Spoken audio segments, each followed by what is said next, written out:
Hi, friends. Hope that you're doing well.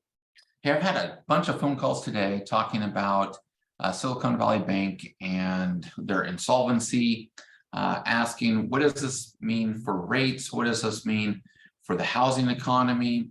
What does this mean here in Oregon? So I wanted to shoot this video and get the word out and share this information with you.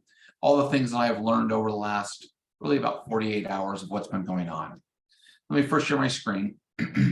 Wanted to thank a lot of what I'm going to share today was found from MBS Highway, Barry Habib and Dan Habib. So thank you so much for your quick responses. I'm entitling this Banking versus the Fed. Where do we go from here? So remember that within the banking system, you deposit funds in the bank. The bank then pays you, in a savings account, they may pay you 0.1%, maybe even 0.5% if you're lucky. The bank has to keep about 10% of the funds of the funds that you've deposited. They have to keep that as liquid. Now, it doesn't just sit there in the bank, but they have to have those as liquid funds. The bank then tries to take the remaining 90%. So again, if we're looking at that $1,000 that you deposited, $900, and then they try to reinvest that money. We'll talk about where they reinvest that in a minute, but they try to reinvest it. That's their goal. The bank's profit, it's called arbitrage, is when they invest the money in which you've lent them through your savings account or checking account, and they pay you again roughly 1/8 of a percent, 0.5%, whatever it may be. There are some banks that will pay 2 or 3%, but ultimately the difference between what they pay you for the money that you deposit into the account, and then they turn around and then lend out. That's called arbitrage. That's how they make their profit. Multiply this profit by many accounts, tons of accounts that the bank has. That's how they make their money. Now, the question is where do they reinvest the funds? They reinvest the funds through a lot of short-term loans, through personal lines of credit, through home equity lines of credit, auto loans, business loans, a lot of short-term lending. And that's where they make the majority of their money or the majority of their arbitrage. The margin is from those short-term lending. They may borrow money from you at 0.5%, and then they may turn around and charge 5, 6, 7% on an auto loan or maybe a home equity line of credit. Those are going to be tied to prime lending typically, which the Fed increases the Fed funds rate, and then the difference between the Fed funds rate and prime lending is, the Fed funds rate plus 3% is prime lending. So the banks then charge a margin above that. Now, again, they really try to go for short term, but sometimes they don't have the ability to lend those monies. And they need to take that $900 and they need to reinvest it. They need to do that pretty rapidly. So if they kept all their money sitting there in the vault, then there's no need for a bank and they wouldn't make any money. So they need to take that money and then reinvest it really quickly. And again, when they don't have the ability to be able to lend that money out, they don't have a need for it at the time, they then look to mortgage-backed securities.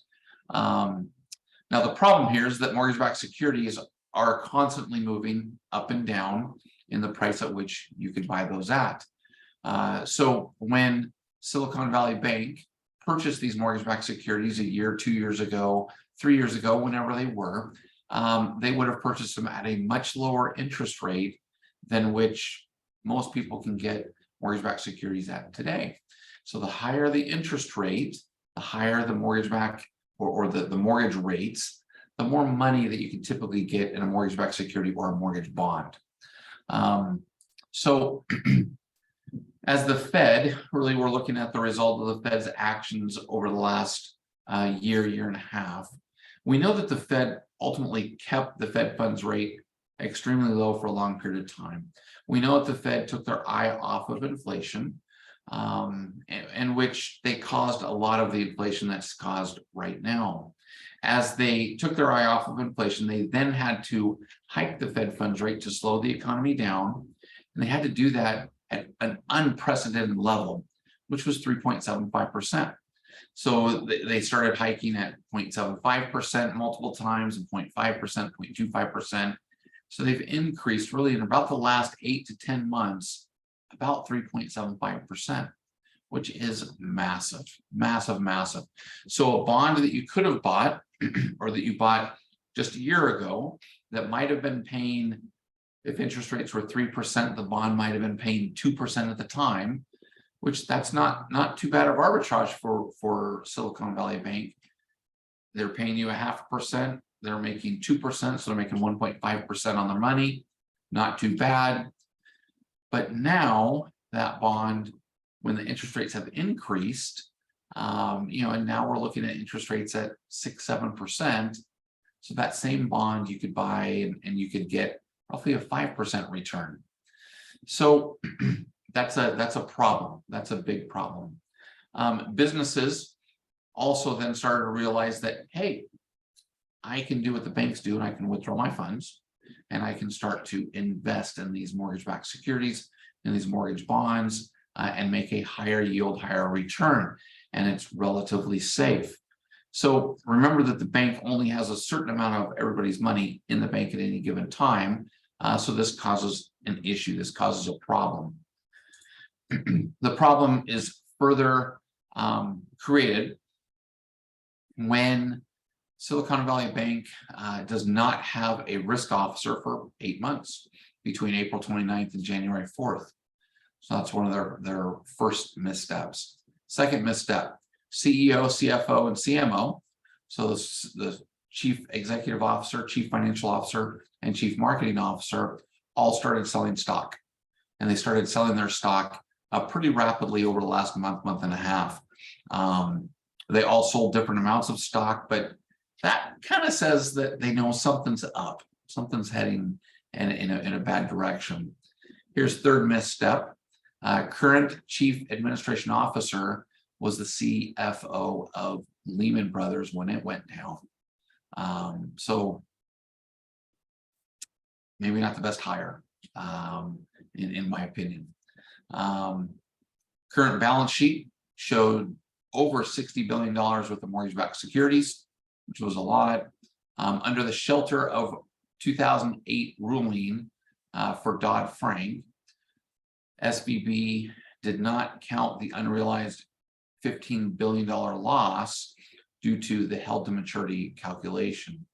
Now there's some rules behind what they had to show and what they didn't have to show. And so that difference between what the mortgage-backed security would sell at today and what they bought it at, so that 3% spread there is called a held to maturity calculation. And they didn't need to show that. It's roughly a $15 billion loss. Now, what exacerbated this whole thing was Jim Cramer and Mad Money. Jim Cramer hits it on the head most of the time.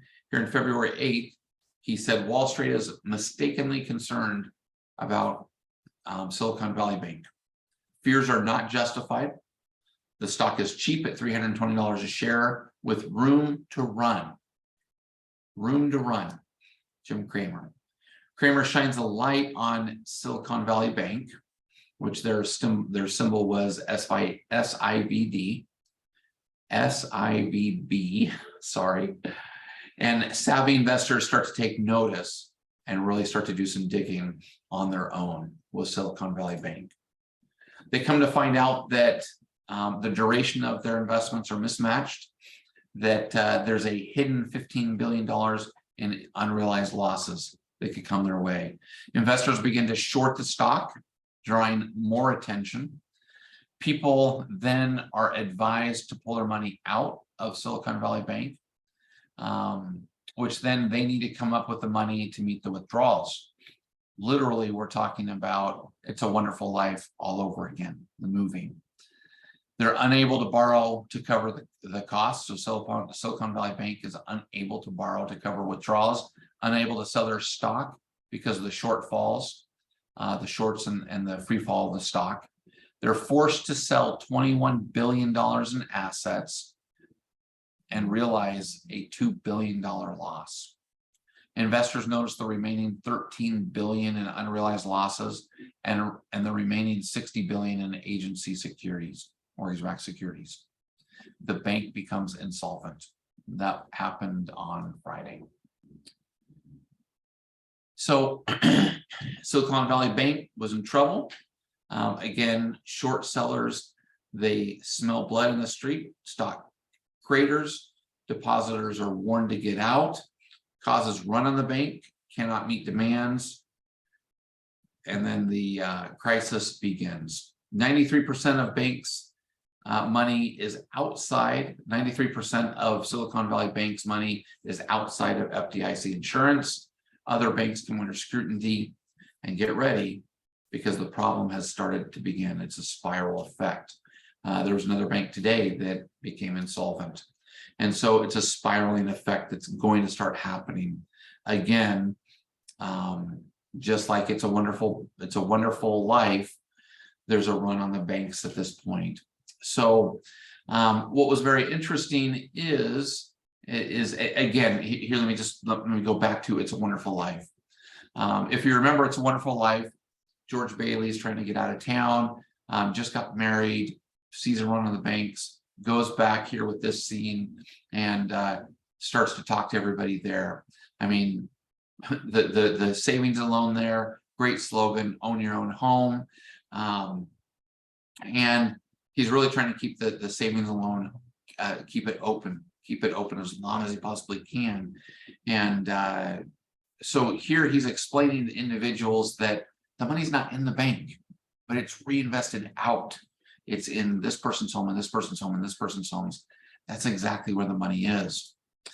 Now, Janet Yellen, she's been yelling over the weekend, Friday and Sunday. She is our Secretary of the Treasury, and she used to be the Fed president. And so Friday, she had said, banking sector is resilient. No need to worry. Sunday, she said, no shot of a bailout for the bank at all, period. No shot for a bailout. Well, the FDIC got together on over the weekend. The Fed got together. And I think they probably pulled Janet Yellen aside a little bit and said, hey, this is a huge problem, because now the bank can't meet payroll for all the people that they have money with.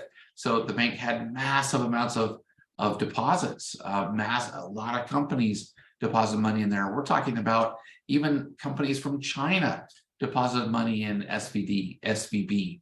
And so, and so the Fed really had to step in. The Fed and FDIC protects depositors. That was massive, because if they didn't, there would have been a massive run on the banks. It would have been It's a Wonderful Life all over again. The Bank Term Funding Program allows the banks to trade in their underwater securities, and the Fed will buy them at face value. So that's massive, where, remember, they bought them at roughly 2%. They're able to trade them in at roughly 5% today and be able to get that money, which this begins really a quasi bailout of the banks and the banking system. So that way we then can get our money out of the banks. We can do those things that we need to do with the banks. What does this mean for us?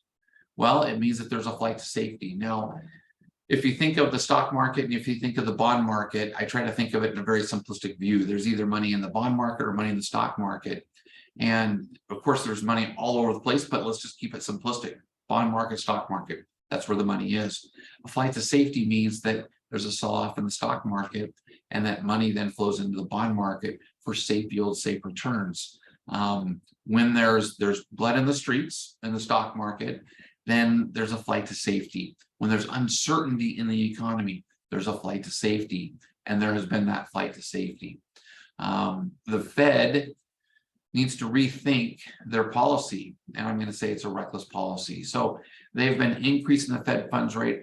They're trying to drive a massive ship by looking in the review mirror, which is hard for anybody. They've got a tough job. I mean, the Fed really has a tough job. Now they're looking at antiquated information, which is 12 months old. They're looking back. 12 months ago. And so maybe they need to look at some different policies. Maybe they need to look at some different information. Maybe they need to look at slowing, maybe lowering the Fed funds rate. I don't know. That's all over my pay scale, but ultimately the path that they've been leading us on has not been going well, and it has caused this very issue right now with the banks. There's a version of QE, quantitative easing, going on. The importance of the invested yield curve. So really the importance, of the inverted, it's supposed to be inverted yield curve, where right now there's a difference between the 2-year and the 10-year Treasury. So maybe bring that back into line. And this can lead to deflation. What's good about deflation, which there's not much, but what's good about it is that it could cause our interest rates to go down pretty significantly. And that means really lower interest rates. So anytime that you're looking at possible problems going on within the economy, and that then you're looking at things like this. And so here, this is not really coming in as well as I was hoping it would.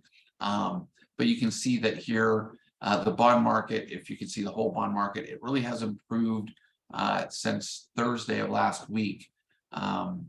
So the bond market has improved. That has been very good. It cut off here, but when I took this snippet, we were up 86 basis points on the day. You'll see that the bond market here has improved about 125 basis points, 150 basis points just over the last 3 days, which has been a major improvement. Remember, the higher the bond yield, the lower the interest rates. This is the 30-year bond chart. So I hope that you found value in this, and I hope that this really calms your fears. They are doing the right things, and so the Fed's doing the right things. FDIC is doing the right things. Again, the sky is not falling. If you're in the real estate market, then just know interest rates will be coming down. We don't know exactly how quickly or exactly when, but this could be the catalyst to start them going down lower and lower, maybe back down in the 4s. Who knows? Maybe we can get back down into the 3s again. But ultimately, it's going to cause our interest rates to get back down. Before all this started, we were pushing 7.5%. Now we're about the mid 6s in there, so about 6.5%, 6.625, 6.375 in there, depending upon the loan and all the factors there. But this will cause interest rates to go down, and I think this will cause a lot of the people, the Fed, to be able to rethink the path in which they were on, which wasn't the best path. So we are currently, right this minute, in a buyer's market. Buyers are willing to help sellers, but this could be the catalyst to switch that market very quickly. And when it switches, it will switch very quickly, and it won't be coming back. So real estate is a supply and demand issue. We've got 85 millennials that are wanting to purchase homes. I think I said 85 million, right? 85 million millennials wanting to purchase homes. The average first-time homebuyer is between 31 to 33 years of age, and that's where the millennials are starting to purchase homes. And underneath the millennials, the Gen Zs, the Gen Zers, we've got 60 million of them. They're averaging 27 years old. So they're coming up to that 31 to 33-year-old market pretty quickly. And so we're looking at a seller's market for a while now. We're making around 1.4 to 1.9 million households every single year here in the US, but we're only bringing forth about 1.2 million homes every single year.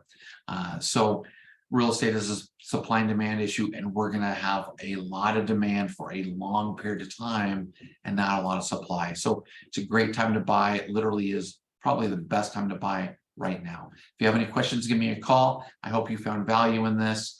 If you're a realtor and you'd like more information, let me know. If you're a buyer and you're looking to buy a house, let me know. And if you're one of our clients, thank you. We love you. Have an awesome day.